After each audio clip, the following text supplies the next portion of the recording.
सम्मानित मुल्क के मालिकों, मैं बौद्ध भिक्षु सुमित रतन आज दिल्ली स्थित कुतुब मीनार में पहुंचा हूं। बहुत दिनों से तमाम इतिहासकारों ने हमें बताया कि ये जो कुतुब मीनार है ये बौद्ध मठ के ऊपर बनाई गई है। ये बहुत बड़ा मेहरौली बुद्ध विहार हुआ करता था। यहाँ बहुत बड़ा संगाराम था, सैकड़ों बौद्ध भिक्षु रहते थे और ये सम्राट कनिष्क हर्षवर्धन के ज़माने में बहुत बड़ी बौद्ध विरासत थी।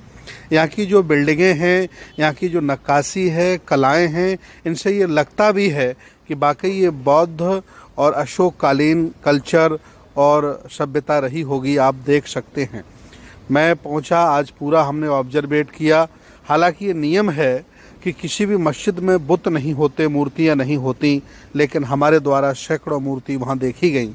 और जो पूरी बिल्डिंग बनी है, स्ट्रक्चर बना है, तमाम वहां संगाराम बड़े बड़े हॉल, उनका डिज़ाइन अलग है, उनका पत्थर अलग है। और ये जो मीनार बना है इसका डिज़ाइन और पत्थर अलग है। इससे ये सिद्ध होता है कि बौद्ध मठ के ऊपर ही या इसके एक साइड में इस मीनार को मुस्लिम शासक के द्वारा बनाया गया। कई लोगों के द्वारा पहले भी दावे किए जा चुके थे कि वहाँ बुद्ध की प्रतिमाएं हैं। मैंने स्वयं जाकर के देखी। लगभग वहाँ 10-15 पिलरों पर भगवान बुद्ध की प्रतिमाएं थीं, जो मैं आपको दिखा रहा हूँ। आप लाइव देख सकते हैं। इसके अलावा वहाँ के पत्थर भी हमने लिए। जो तमाम इतिहासकार हैं, भाषाविद हैं, जिन्होंने अध्ययन किया है, जो पाली भाषा धम्म लिपि के बारे में जानकारी रखते हैं, उनको भी हमने फ़ोटो भेजे हैं। और एक बहुत ऐतिहासिक चीज़ वहाँ देखने को मिली। जैसे स्तंभ लगाने की परंपरा सम्राट अशोक के बाद डेवलप हुई, उनके द्वारा बलुई पत्थर के तमाम अशोक स्तंभ, शिलालेख जगह जगह बनवाए गए। लेकिन यहाँ एक लौह स्तंभ मिला।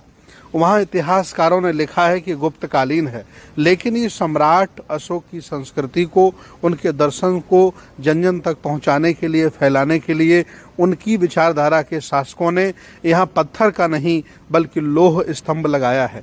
वहाँ पाली भाषा में धम्म लिपि में भगवान बुद्ध के संदेश और सम्राट अशोक के आदर्श लिखे हैं, जिनको अगर आप पढ़ सकते हैं तो पढ़ सकते हैं, देख सकते हैं। एक तरफ अशोक स्तंभ बना है, एक तरफ मीनार बनी हुई है। वहाँ भारतीय पुरातत्व सर्वेक्षण के लोगों ने जो उनके पास जानकारी थी लिखा, लेकिन मेरे हिसाब से यह पाली भाषा है, धम्म लिपि है और बुद्ध के उपदेश और सम्राट अशोक के संदेश इस पर लिखे हैं। ये लगभग 100 एकड़ में फैला हुआ बहुत बड़ा बौद्ध मठ था। मैंने खुद अपनी आँखों से वहाँ 7-8 बड़े बड़े बौद्ध स्तूप देखे हैं, जो कुतुब मीनार के एक साइड में, अगल में, बगल में, चारों तरफ हैं। लगभग हमने 1 घंटे का समय वहाँ बिताया। इस दौरान पाया कि बौद्ध संस्कृति और स्थापित संस्कृति, कलाएं तमाम बौद्धकालीन वहाँ देखने को हमें मिली। और वहाँ बड़े बड़े बौद्ध स्तूप भी हमें देखने को मिले। एक साइड में ऊंचे ऊंचे जो स्तंभ बने हैं ये बौद्ध स्तूप हैं।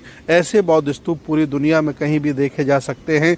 आप लोग देख सकते हैं, चाहे बोधगया हो, राजगिरी हो, नालंदा हो, चाहे बाराहूत हो और चाहे और भी बहुत सारे स्थानों पर। इसके अलावा ये स्थान बहुत ही सुरम्य है, बहुत ही सुंदर है। आप ये जानते हैं कि समय समय पर अलग अलग संस्कृतियों को मानने वाले लोग यहाँ शासक बने रहे। मुसलमान जब शासक थे तो उन्होंने इसे मस्जिद का रूप दिया, मीनार बनाया।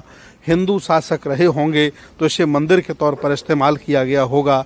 और जब बौद्ध शासक थे तो उन्होंने इसे बुद्ध विहार और बहुत सुंदर बौद्ध